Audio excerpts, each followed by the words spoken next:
Hey everyone, and welcome to today's deep dive. We're talking all about the Cybersecurity Maturity Model Certification Program, CMMC for short. You know it's getting ready to launch soon, and it's especially important if you work with the Department of Defense. So we're going to break down what all this means for you using a couple of town hall documents. Both are from October 29th of this year, one from the Cyber AB and the other from CIIC. Get ready for key dates, program changes. And we'll even uncover some pretty surprising details about what it takes to be a CMMC assessor. What's really fascinating is that these documents kind of give us a peek behind the curtain, at two of the major players in the CMMC world as they're getting ready for this big launch. Okay, let's jump right in. The big news first. Cyber AB is targeting December 16th, 2024 for a full program launch, including assessments for those CMMC Level 2 certifications. This is a big deal. It really marks that shift from planning to actually putting this program into practice. So companies working with the DoD, they need to be prepared to show that they've really got their cybersecurity act together. Absolutely. Now, for anyone who may be new to this whole CMMC thing, can you just give us a super quick explanation of what it's all about? Sure. So think of the CMMC as like a set of standards. Yeah. Okay? Specifically for protecting sensitive information in the defense industry. It's really there to make sure that companies that handle what's called controlled unclassified information, called CUI, to make sure they have the right cybersecurity practices in place. Basically, it's a way to try to level the playing field and make sure that everyone meets a certain minimum standard of security, with all those cyber attacks getting more clever every day. So it sounds like more than just checking boxes, right? It's about building a real cybersecurity culture. You got it. And that's where the different maturity levels come into play. Yeah. So level 2, the one launching in December. That sets that baseline for good cybersecurity practices like multi-factor authentication, having a solid plan for if something goes wrong, all that good stuff. Makes sense. So December 16th is the big launch day, but what happens between now and then? Well, our town hall documents say that the rulemaking process for the CMMC program itself, that's essentially done. The non-mandatory CMMC program actually goes live on December 16th. Non-mandatory. This seems a little bit odd, doesn't it? It does, and there's a reason for that. Yeah. It's actually meant to give organizations some time to get ready, a breathing room. And it should allow for a smoother rollout, too. But shortly after that December launch, Congress is going to begin its review on January 3rd, 2025. So Congress gets to weigh in as well. Absolutely. They'll be reviewing the entire program, maybe even suggesting some changes, Yeah. Before it actually becomes mandatory. Then we're expecting the DFARS proposed rulemaking sometime in early to mid-2025. And that's what will officially make CMMC requirements part of Title 48 of the Code of Federal Regulations. DFARS. Sorry to interrupt, but for our listeners who may not know, what does DFARS stand for? No problem. It stands for Defense Federal Acquisition Regulation Supplement. It's a bunch of regulations that the Department of Defense uses for its acquisitions. Or, to put it simply, how they buy goods and services. And the CMMC requirements are going to become part of those rules. Okay, so thanks for clearing that up. So we have a lot happening, but it looks like at least the path forward is pretty clear. Cyber AB also has a launch checklist, and it seems like they're doing everything they can to be ready for December 16th. Definitely, they've got a lot on their plate. They're putting the finishing touches on the CMMC assessment process, we call it the CAP, that lays out how all the assessments will work. They're developing the Code of Professional Conduct for assessors, and they're getting ready to reauthorize the C3PAOs. Those are the organizations that will actually do the assessments. Can you elaborate on what a C3PAO is? What does that acronym stand for? Sure. C3PAO stands for CMMC Third Party Assessment Organization. Kind of think of them as the official referees for the CMMC world.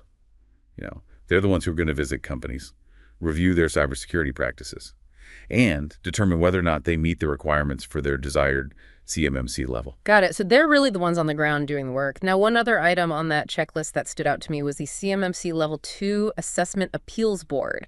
So does that mean if a company doesn't agree with their assessment results, they can appeal? Yes, exactly. It's a way to make sure that everything is fair and everyone has a chance to be heard. I like it. Speaking of making sure things are fair, let's shift gears a bit and talk about CIICO's role. They're the ones in charge of training and certifying the assessors, right? And I've got to say the qualifications to even become a CMMC assessor seem incredibly difficult. Oh, they are definitely serious about making sure these assessors know their stuff. There are actually two levels of assessors. You have certified CMMC assessors or CCAs, and then you have lead CCAs. And the experience and credentials you need for either are pretty intense. Can you break down what it takes to be a CCA? Okay, so first of all, you need 3 years of experience in cybersecurity.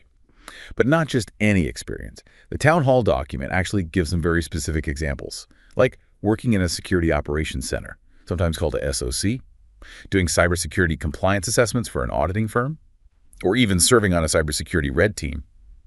Those are the folks that try to find vulnerabilities in systems. So basically, you need hands-on experience in the real world of cybersecurity. Exactly. You can't just read about it in a book. On top of that, you also need a year of experience doing audits or assessments. This can include things like participating in CMMI or NIST 800-171 assessments, or even financial audits. And of course, you need an active DoD 8140 certification. Hold on. What's a DoD 8140 certification? It's essentially a baseline cybersecurity workforce certification that the Department of Defense requires.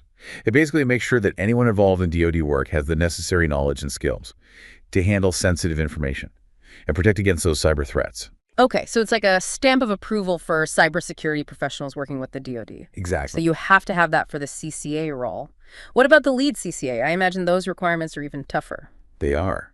For a lead CCA role, you need 5 years of cybersecurity experience, 5 years of management experience, and 3 years of auditing or assessment experience. Wait a minute.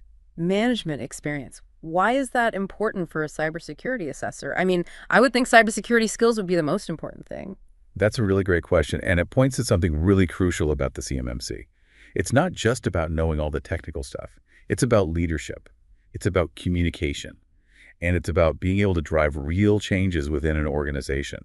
A lead CCA needs to not only be able to find those cybersecurity gaps, but also help guide the companies to find solutions and really build a culture where everyone is thinking about security. Wow, that makes a lot of sense. And I'm guessing they also need a higher level of DoD 8140 certification as well, right? Yes, they do.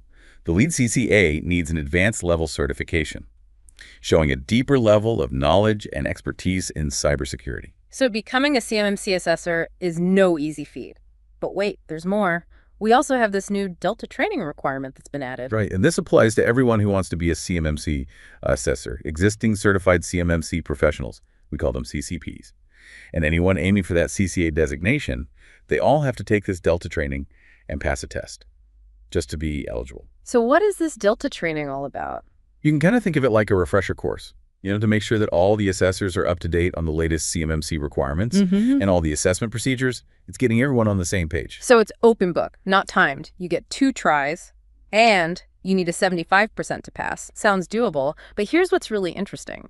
The Delta training doesn't affect whether your current CCP or CCA certification is still valid. It's a completely separate requirement. Yeah, it really shows you how important it is to stay current in cybersecurity. Everything's always changing. I'm sensing a pattern here. Tough training, continuous updates, a real focus on real-world experience. They really seem to want to make sure these assessors know their stuff. The quality and the integrity of that assessment process. It's super important for the CMMC program to be a success. It's about more than just protecting sensitive information. It's about making sure that our entire defense industrial base is strong and resilient and ready for anything. Couldn't have said it better myself. Now let's wrap up this first part of our deep dive with an update about background checks. You're talking about the Tier 3 background investigation. That's the one. Yeah. So previously, non-U.S. persons might not have been eligible. But now they can apply under the same process as U.S. persons. That is a big change. So if you're a CCP or a CCA who wasn't able to qualify before, you can reach out to KIR. Their email is dodsuitability@thekiaco.org to get started. It's great to see the program becoming more inclusive. I agree. Well, we've covered a lot of ground already, but there's a lot more to come. So stick with us for part 2 of our CMMC deep dive. We'll be discussing some of the potential challenges and opportunities that this whole program brings to the table. Looking forward to it. Welcome back to our deep dive on all things CMMC.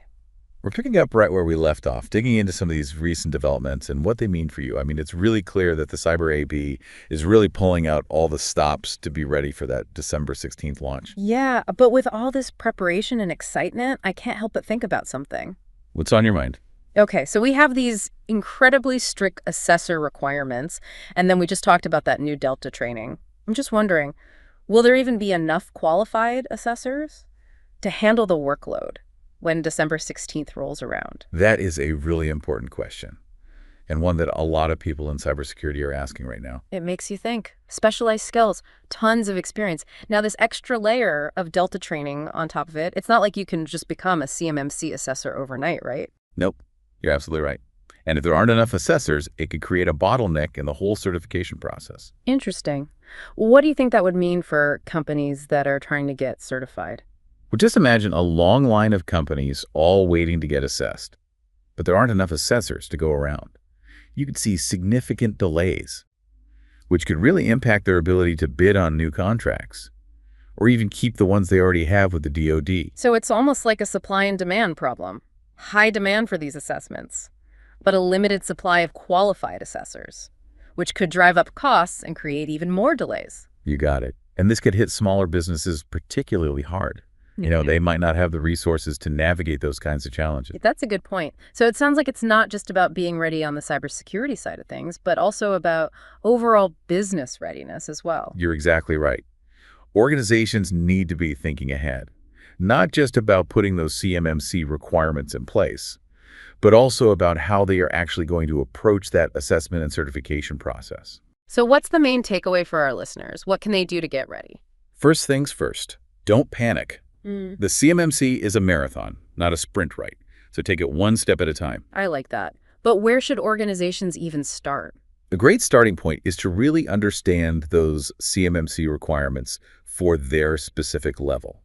The Cyber AB website actually has a ton of helpful resources, including the actual CMMC model itself and some guides for the assessments. And I bet there are a lot of consultants and training providers out there who can help too. Oh, absolutely. There's this whole growing network of CMMC experts who are ready to guide organizations every step of the way. Just be sure to do your research, and choose those providers that have a really solid track record and that really know what they're doing. Good advice. So understand those requirements, find some guidance if you need it, and don't wait until the very last minute. Proactive is key.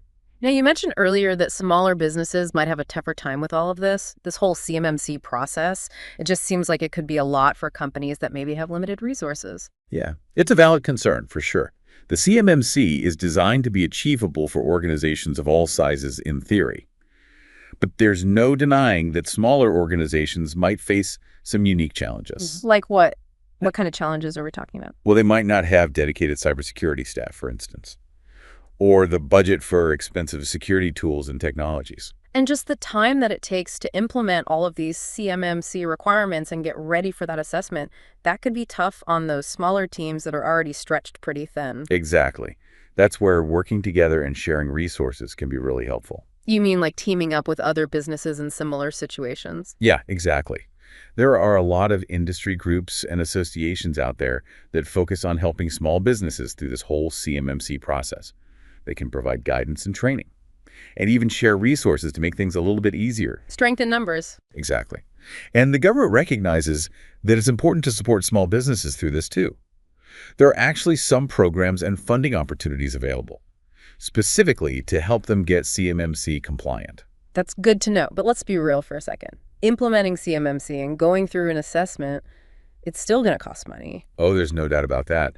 But I think it's important to look at this not just as a cost, but as a strategic investment. I'm not sure I follow. Okay, think about it this way. When you strengthen your cybersecurity, you're not just checking boxes for the government. You're protecting your business, your reputation, and your customers' data. So it's about building trust. Exactly. And in today's world where everything is so connected, that trust is more valuable than ever. I see what you mean. Now, going back to that potential assessor shortage we were talking about, are there any potential upsides to this whole situation? That's an interesting question. There might actually be a silver lining here. Really? What is it? Well, if there's this huge demand for qualified assessors, it could mean new career opportunities for people who have the right skills and experience. You're right. Cybersecurity professionals could step up and become CMMC assessors, play a key role in strengthening the nation's cybersecurity. Exactly. And it's not just about individual career growth either. It's about building a skilled workforce that can handle the ever-changing world of cybersecurity. So a win-win for both individuals and the industry as a whole. Absolutely. And we shouldn't forget about the potential for innovation and entrepreneurship either. Yeah, I was just thinking about that. The CMMC is essentially creating this whole new market for cybersecurity products and services. Right. Companies are going to need the right tools and expertise to help them meet those CMMC requirements. And that is going to drive innovation and create new opportunities for businesses to emerge. So the CMMC is more than just this compliance burden. It's a real chance for growth and innovation in the cybersecurity industry. Absolutely. And this is just the beginning, Yeah. As the program continues to develop and expand to those higher maturity levels, I think we can expect even more opportunities for innovation and progress. Well, it sounds like this CMMC launch is going to be a turning point, not just for the defense industry, but for the whole cybersecurity landscape. You could definitely say that. It's a major turning point, and we're really just at the start of a very interesting journey. Well said. And speaking of journeys, we're about to head into the final part of our CMMC deep dive. So join us for part 3. We'll wrap everything up and talk about some things that you can do to stay ahead of the curve. And we're back for the final part of our CMMC deep dive. That's right. We're going to try to tie it all together. Yeah. And leave you with some actionable takeaways, Okay, good deal. We've gone over a lot. The December 16th launch date, those pretty rigorous assessor qualifications. And we talked about that potential shortage of assessors and what that could mean, especially for smaller businesses. Quite a journey. It has been. As we wrap up, I think it's really important to sort of zoom out a little bit. Look at the CMMC in a broader context. Yeah, give us the big picture. What's the overall significance of this whole program? Well, I think the CMMC really represents kind of a fundamental shift in how the entire defense industry approaches cybersecurity. It's moving away from that old self-reporting model and moving towards this system with much more rigorous third-party assessments. Why is that shift so important? Well, think about what's really at stake here. We're talking about protecting sensitive information that could seriously impact national security if it fell into the wrong hands. It sounds like that old trust but verify approach just doesn't cut it anymore. Exactly. The CMMC is all about establishing a much higher level of trust and accountability across the entire defense supply chain. And it's not just about, checking boxes to comply with regulations. Right. Not at all. It's about creating a culture of cybersecurity where organizations really see security as an essential part of how they do business. You got it. The CMMC is pushing organizations to adopt much more mature cybersecurity practices and to start viewing security as an investment, not just a cost. And we've talked about some of the challenges along the way, especially for smaller businesses. But to end on a positive note, what are some of the opportunities that the CMMC might present? Well, like we talked about earlier, the CMMC is actually creating this whole new market for cybersecurity products and services. It's really driving innovation and creating some exciting opportunities for entrepreneurs. And it's opening up those new career paths for cybersecurity professionals. Absolutely. The demand for qualified CMMC assessors And consultants. and trainers. It's just going to keep growing, creating all kinds of opportunities for people with the right skills and expertise. So it really is a time of both challenges and opportunities for sure in cybersecurity. Couldn't have said it better. Those who are proactive and informed Right. and adaptable, they'll be in the best position to thrive in this new evolving environment. Now, before we wrap up today, I want to leave our listeners with something to think about, something to ponder as they start to navigate this whole CMMC journey. Sounds good to me. So, okay, given all of these rigorous assessor requirements, this new Delta training, and all that emphasis on real-world experience, I'm wondering, what qualities and characteristics do you think will separate those truly exceptional CMMC assessors from the rest? What will make them stand out? Wow, it's a great question. It really goes beyond just technical skills. I think we're talking about things like integrity, communication skills, a real passion for cybersecurity, and a true commitment to lifelong learning. Couldn't agree more. Those are all really valuable traits. Well, that about wraps up our deep dive into the CMMC. As you go on your own CMMC journey, remember to stay informed, seek expert guidance if you need it, and just embrace the opportunities that this program brings. The future of cybersecurity is in your hands. Very well said. As always, stay curious, stay engaged, and stay secure. We'll see you next time.